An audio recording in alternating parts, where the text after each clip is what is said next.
Hi. I said I would post something yesterday or today, so here we are today, and I want to do that.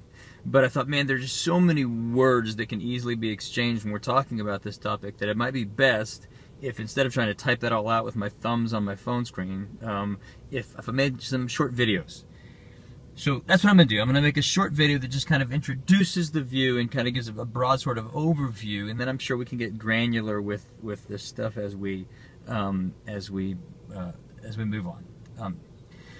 So I was trying to think of a helpful way to sort of frame this discussion, and one way that I thought might be a good way to sort of start is with, the Wesleyan Quadrilateral. Like we have these sort of four different areas of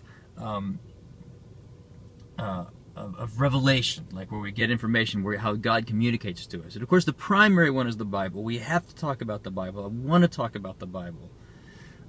But then there's also reason and tradition and experience.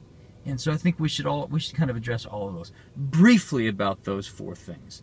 I think tradition is, I think we have to admit that tradition is unequivocally on the side of eternal conscious torment. For the majority of the history of the church, the majority of the mothers and fathers of the church have held to eternal conscious torment. And there was a time in my life that I didn't care much about that. Partly because I'm a Protestant, and partly because I just didn't care what anybody thought. I do care about that now. I think it's important, and I think it's I think it's a reason to proceed slowly when you're going to go against them. But I do think that there are really good reasons to press back against that view.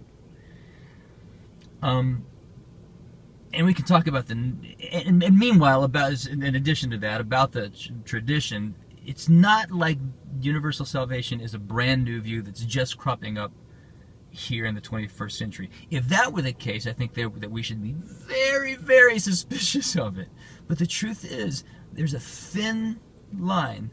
It's a thin line, but it's long. It goes all the way back. I'd argue that it goes all the way back to Paul. It certainly goes all the way back to Origen, Clement of Alexandria. There's the 1st and 2nd centuries AD. So this is not something brand new that we're just now coming up with. And that is important, I think, to note. It's also important to note, I think, why the tradition has been as monolithic as it is, because that nuances I think, in an important way, the overwhelming tradition that does inarguably exist. And we can get into that more later.